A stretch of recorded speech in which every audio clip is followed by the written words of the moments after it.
வணக்கம். இது நம்ம செய்தி சேனல். நான் உங்கள் ஜமால். நேற்று நேபாளத்தில் ஏற்பட்ட திடீர் பெருவெள்ள பேரிடரால் 100க்கும் மேற்பட்டோர் பலியாகி இருக்காங்க. அதே மாதிரி இன்னும் பல பேர் காணாமல் போயிருக்காங்க.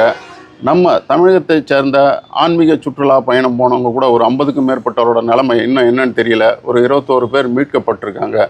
அதே போல் ஈஷா யோகா மையத்தை சேர்ந்த 80க்கும் மேற்பட்டவங்க இன்னும் என்ன ஆனாங்க, என்ன ஏதுன்ற விஷயமும் தெரியல.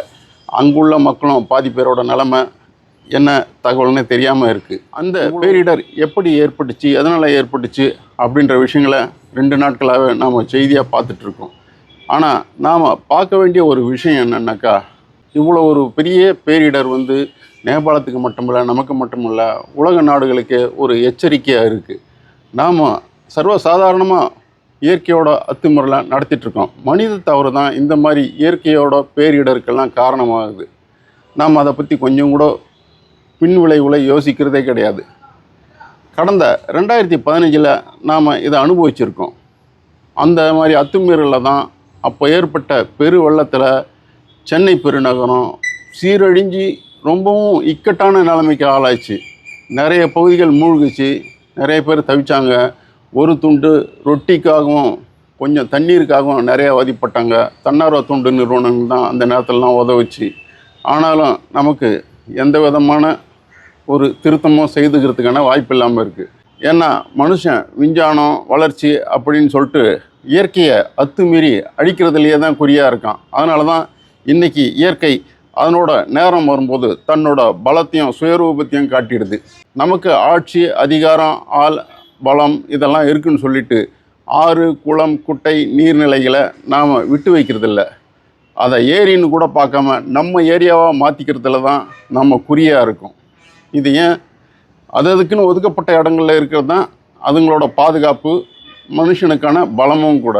ஆனால் மனுஷன் போய் ஏரிக்குள்ளே இருந்துட்டு நாளைக்கு வெள்ளம் வந்துடுச்சு, மூழ்கிட்டோம், நாங்கள் இவ்வளோ சேதமாயிட்டோம், இவ்வளோ பாதிக்கப்பட்டிருக்கோம் அப்படின்னு சொல்லிட்டு ரோட்டுக்கு சாலை மறியல் பண்ணுறது, போராட்டம் நடத்துறது எந்த வகையில் நியாயம்னு தெரியல. இன்றைக்கி இருக்கிற நிலமையில் எல்னினோ அப்படின்ற காலநிலை மாற்றத்தால் நிறைய விஷயங்கள் மாறி போயிருக்கு. கடல் வெப்பமயமாதல், வறட்சி, பெருமழை, இந்த மாதிரி மாறி மாறி சீசன் நிறைய விஷயங்கள் நடந்துகிட்ருக்கு. இப்போ கூட மிதமான சூழ்நிலை இருக்க வேண்டிய காலகட்டத்தில் அந்த அளவுக்கு வெயில் போட்டு கொளுத்தி எடுக்குது. நிறைய பேர் அதனாலேயே சோர்வு அடைஞ்சிடுறாங்க, பலகீனமாகிடுறாங்க, நீர்ச்சத்து இல்லாமல் நிறைய பேர் அவதிப்படுறாங்க. ஆனால் தொழிலாளிகளோட நிலைமை எப்படி இருக்குது பாருங்கள், ரொம்ப கஷ்டம்.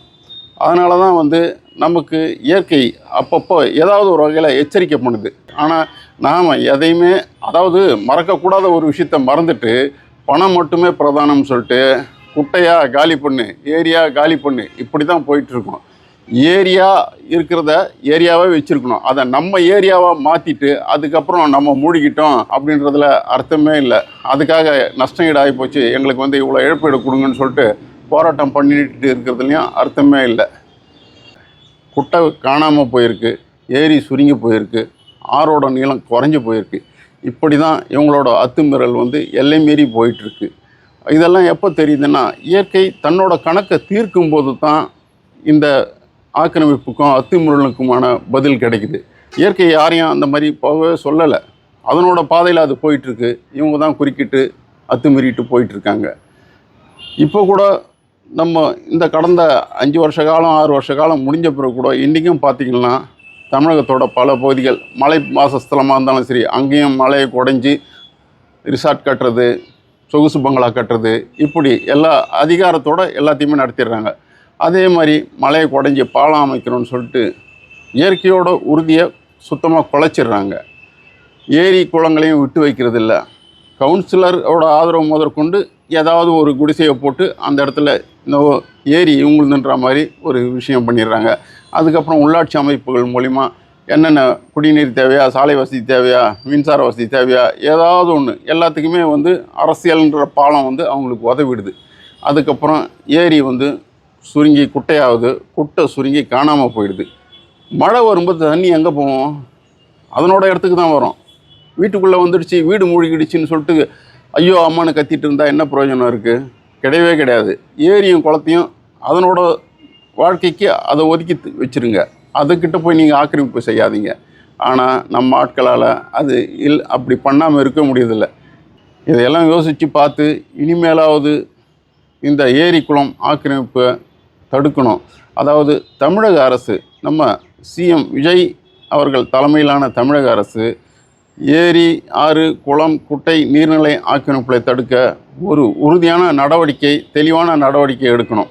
ஏன்னா இப்போது இந்த வருஷம் ஆக்கிரமிப்பு அகற்றிட்டு உள்ளாட்சி எலெக்ஷன் வரும்போது அதை விட்டுறது, அந்த மாதிரியெல்லாம் இருக்கக்கூடாது. நீர்நிலைகள்லாம் நீர்நிலைக்கான இடமாகவே இருக்கணும். எக்காரணத்தை கொண்டும் அதுக்கிட்ட போய் எந்த விதத்துலேயும் அத்துமீறுற விஷயம் இருக்கக்கூடாது. இதுக்குண்டான சட்டங்களை நடைமுறைப்படுத்தணும்.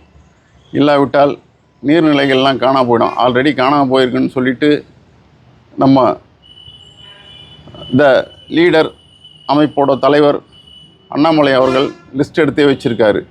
அதெல்லாம் இன்னும் வெளியே வந்தாக்கா எங்கெங்கே குளம் குட்டை காணாமல் போயிருக்கு, எங்கெங்கே என்னென்ன பில்டிங் வந்திருக்கு, யார் யார் ஆக்கிரமிச்சிருக்கா, இப்படி எல்லா விஷயங்களும் வெளியே வரும். பார்க்கலாம்.